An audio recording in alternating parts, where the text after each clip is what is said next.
भरपूर दलील से एक एक नुक्ता जो है कि कैसे दुबई से पैसे कतर गए, कतर से कैसे अजीज़िया में इन्वेस्ट हुआ, अजीज़िया की सेल कैसे हुई, वो पैसे कैसे गए, और उसके बाद जो कतर से पैसे लंदन गए वो कितने थे, कैसे गए, और फ्लैट्स जो हैं उनकी जो इंतकाल है वो कैसे किया गया, हुसैन साहब के नाम कब किया गया, ये तमाम तफसील जो है। और इसके हर कदम पे उन्होंने नए डॉक्यूमेंट्स जो है जो कि अभी तक जो है उनकी खोज की जा रही थी, क्योंकि कल उन्होंने उसकी तफसील बताई कि किस तरह से 40-50 साल पहला रिकॉर्ड जो है वो कतरा कतरा करके दोबारा से बहाल किया जा रहा है। वो भी साथ साथ उन्होंने अदालत में हर मोड़ पे जमा करवाए नए कागजात। तो इसमें जो चीज अब नजर आने में आ रही है वो ये है कि जो पीटीआई का केस है वो बिल्कुल जैसे मछली पानी से बाहर तड़प के साहिल के ऊपर कभी इस पलट तड़पती है, कभी उस तड़प पलटती है और अपना मुंह बड़ा बड़ा खोलती है। इस तरह से आके बड़ा बड़ा मुंह खोल रहे हैं यहाँ पर आके, और इनका रोज जो है रद्द अमल जो है वो तब्दील होता है। मैंने आपको बताया था कल कि ये जो इसहाक डार साहब का एतराफी बयान ये पेश करने की कोशिश कर रहे हैं कि ये वो मनी ट्रेल है। इन्हीं के वकील ने अदालत में खड़े होकर कहा था जनाब हमारा केस पाकिस्तान से बाहर गलत अंदाज से पैसे ले जाना नहीं है, हमारा केस गलत बयानी का है। जो प्राइम मिनिस्टर ने पार्लियामेंट में कहा और जो उनके वकील ने अदालत में कहा उसके दरमियान जो तजाद है ये हमारा केस है। तो उस बात पे टिके रहे। उसके बाद उन्होंने कहा कि जी नहीं, हमारा केस ये है कि जो अल आली स्टील मिल की सेल हुई तो उसके बाद जो 12 मिलियन दिरहम थे वो तो थे ही नहीं, वो तो उसकी लाइबिलिटी ज्यादा थी, तो पैसे इनके पास आए नहीं। तो जब यूनियन बैंक ऑफ स्विट्जरलैंड की बैंक गारंटी सामने आई जो कि मनी ट्रेल साबित हो गया कि इनको 12 मिलियन दिरहम मिले थे, तो वहां पर वो भी खत्म होगी कहानी सारी। अब ये वापस पहले दिन पे आ गए हैं कि इसहाक डार के इतराफी बयान के वाले से जो कि क्वाश हो चुका है 12 रुकनी बेंच से, और रेफरी जज ने भी इसके खिलाफ फैसला किया है। आज आकर दोबारा से वो नए पकौड़े आपको पुराने कागजों में बेचने की कोशिश कर रहे हैं, जबकि इनके सबूत में आपको और अवाम को मैं याद दहानी करवाना चाहता हूं, जो इनकी वॉल्यूम 3 थी, इतनी मोटी वॉल्यूम दिखावे के लिए, वो इनके पहले वकील हामिद अली खान ने विड्रॉ कर ली थी। क्योंकि जब अदालत में एक मजाक बरपा हुआ कि इसमें तो लस्सी बनाने की तरकीबें हैं, इसमें तो गजरेले बनाने की तरकीबें हैं, तो इस किताब को हम कैसे इसको इस चीज का सबूत माने। तो फिर वो खुद शर्मिंदा होकर उन्होंने पूरी की पूरी वॉल्यूम जो है वो विड्रॉ कर ली कोर्ट में से। क्या आज तक पाकिस्तान मुस्लिम लीग नून के या प्राइम मिनिस्टर के या उनके बच्चों के किसी वकील ने कोई कागज जो है वो उस तरह से विड्रॉ किया है जब पूरी पूरी वॉल्यूम विड्रॉ कर ली है? तो यहां से आपको अंदाजा हो जाएगा। जहां तक एतराफी बयान है, आप देखें ये कितने, ये भी अल्लाह ताला के काम है कि एतराफी बयान के वाले से किस किस के बयान निकले। हम तो कंटेस्ट करते हैं कि वो क्वाश हो गया था अदालत में। एतराफी बयान जो इमरान खान का है जिसमें उसने अपनी, वो देखे जरा, अपनी ऑफशोर कंपनी उसी तरह की बाहर की प्रॉपर्टी के जो सन 2000 के दहाई में जो कानून बना काला धन सफेद करने के लिए, उसके में उसका एतराफी बयान है कि मैंने ये छुपाया रखा है, मैं टैक्स चोर हूं, अब मुझे जो है ना ये सफेद कर दिया जाए। इसीलिए तो वो हुआ है और वो खुद मानता है, उसने सुप्रीम कोर्ट में भी यही जवाब दिया। ये आप जरा अंदाजा लगाएं, पहले ये था कि सारी ऑफशोर्स गलत हैं, ये सिर्फ काला धन करने के लिए, चोरी के लिए होते हैं। जब अपनी निकली दुकान, नहीं नहीं ये तो बड़ी अच्छी चीज है जी, ये तो सारों के पास होनी चाहिए। आप अंदाजा करें ये हुआ है पाकिस्तान में। इन्होंने इंसाफ बेचना है खुदा का नाम ले। और इसी तरह इसके साथ जो बगल में खड़ा होता है, जिसके जहाज के ऐशो आराम से ये बिल्कुल इसका दिमाग सुन्न हो चुका है, कोई चीज इसको नजर नहीं आती है, इमरान खान को, वो जहांगीर तरीन ने अपना इतराफी बयान कब, उस वक्त नहीं कि जब अटक किले में था, उस वक्त नहीं कि जब उसके कनपट्टी के ऊपर बंदूक रखी गई थी, उस वक्त नहीं कि वो सालों साल हिरासत में था, कि उसके सारे साथी हिरासत में थे।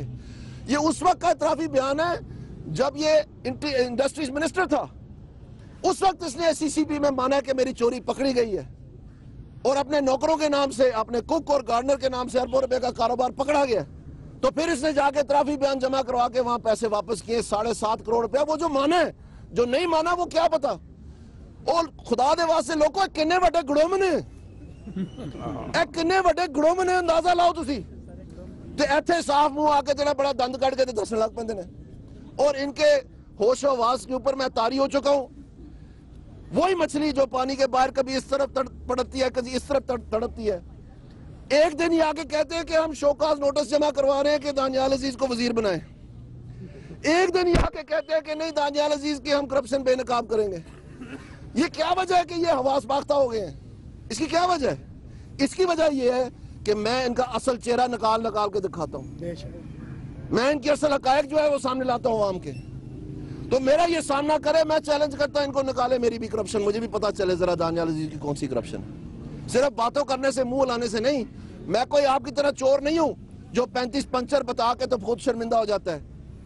कोई अफजल खान को पेश करके जो इलेक्शन कमीशन का ज्वाइंट सेक्रेटरी है कि मैं आईनी शाहिद हूं कि मुनज़्ज़म धांधली करवाई गई थी, और फिर वो जाके इसी इस्लामाबाद के कचहरी में माफी मांगता है। शेम। कोई वो नहीं हूं जो आके इल्जाम आरोप पे लगाते हैं और फिर इसी सुप्रीम कोर्ट में आके सर कलम नीचे करके इमरान खान की तरह माफी मांग के जाता है। मैं वो नहीं हूं जो नजम सेठी से माफी मांगनी पड़ती है। मैं वो नहीं हूं जहांगीर तरीन जो कि आके इल्जाम तो लगा देता है कि तोहफे दिए गए हैं करोड़ों रुपए के हुसैन नवाज से नवाज शरीफ की तरफ, और जब उनकी 1 अरब 647 मिलियन के तोहफे अपनी बेटियों को, माँ को, माँ से बेटे को, बेटे से वापस जहांगीर तरीन को, सिर्फ 3 सालों में उससे कई गुना ज्यादा, मतलब 10 दफा ज्यादा रकम जो है, खुद इस काम का ये बानी है, चैंपियन है। और फिर ये शर्म भी नहीं आती इनको, ये नीचे आंखें भी नहीं करते। तो आज माशाल्लाह कौम को पता चल रहा है कि सच क्या और झूठ क्या है। कल इनकी तारीख है इलेक्शन कमीशन पाकिस्तान में, कल इनकी इलेक्शन कमीशन पाकिस्तान में तारीख है जहां पर मेंटेनेबिलिटी का इन्होंने सहारा लेने की कोशिश की, लाहौर हाई कोर्ट से स्टे लेने की कोशिश की कि हमें जवाब ना देना पड़े। वहां से ये भागे हुए हैं। मैं आपको चैलेंज करता हूं, कल देखें ये क्या जवाब देते हैं वहां पर। आप कायनी आए और कौम को दिखाएं इनका असली चेहरा।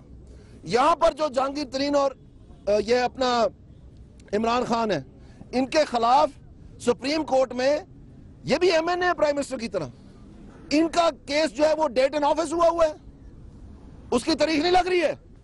हम कह रहे हैं डे टू डे हियरिंग करें, डे टू डे हियरिंग तो दरकार, उसकी तारीख ही नहीं लग रही है, ताकि आपको पता चले कि इनका असली चेहरा क्या है। वहां पर अभी तक मेंटेनेबिलिटी पे भी बहस नहीं हुई है। तो मेंटेनेबिलिटी पे इन्होंने कोशिश की है कि ये केस जो है ये एडमिसिबल ही ना हो, हमारी बात हमें जवाब ना देना पड़े। तो मैं पहले दिन से कह रहा हूं, तवातर से कह रहा हूं, लगातार कह रहा हूं कि हमने एहतसाब के लिए पेश होना है, इंशाअल्लाह ताला सुरखरू होना है, और इनको हमने पकड़ के लाना है और आवाम के सामने इनको असल चेहरा इनका बेनकाब करना इंशाअल्लाह। और ये वक्त आ गया है। और एक बात मैं और आखिरी करता चलूं, जिस अंदाज से आपके ये छोटे जो आपके पैरोकार हैं, ये जो आके जिस अंदाज से लोगों की बेटियों के बारे में, लोगों के खानदान, उनकी फैमिली के बारे में जिस किस्म की गलीज गुफ्तगू करते हैं, पहले ही इनका दर्जा जो है वो गलाजत का अदालत ने तय कर दिया है। उन्होंने ये कहा है कि ये फिल्थी है, ये इलेक्शन कमीशन ऑफ पाकिस्तान की अदालत का ऑर्डर है। आप अंदाजा करें कि पाकिस्तान सन 47 से लेकर आज तक क्या नहीं हुआ असेंबलीज में, किस किस्म के सियासी इल्जाम नहीं लगाए गए, लेकिन कभी हमने ये नहीं देखा कि किसी अदालत ने ऑर्डर में लिख दी किसी भी काउंसलर के बारे में कि आप गलीज हो, कि आप हैवान हो। अनसिविलाइज्ड क्या होता है? हैवान होता है। कि आप आईनी इदारों को तबाह करने में किरदार अदा कर रहे हो, ये लिखा हुआ है उसमें। तो आप अंदाजा करें ये बेचते क्या है। खैबर पख्तूनख्वा की हालत देखें, 1.5 साल हो गया अभी तक वहां डीजी जो है उनका एहतसाब कमीशन का नहीं लगाया। क्यों नहीं लगाया?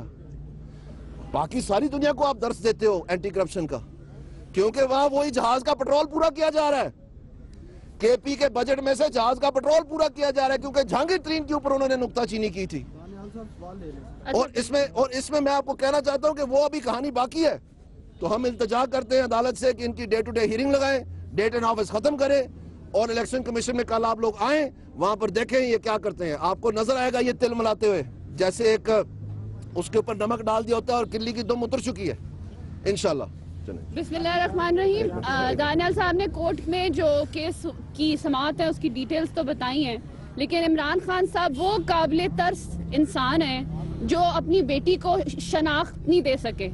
इमरान खान साहब वो काबिल तर्स इंसान हैं जिनके जो औरतों को और लड़कियों को जलसों पे बुलाते हैं और उनको हरासा करते हैं। इमरान खान साहब वो काबिल तर्स इंसान हैं जो KPK में नाकामियों की सेंचुरियां कर चुके हैं। और मरियम नवाज शरीफ के बारे में की तनकीद करते हैं, वो तो फलाई काम कर रही हैं, वो एजुकेशन और हेल्थ पे काम कर रही हैं, उनके दस्तबाजू तो लोगों को जो है बाइज्जत तौर पे हेल्थ और एजुकेशन की सहूलियात मिल रही हैं।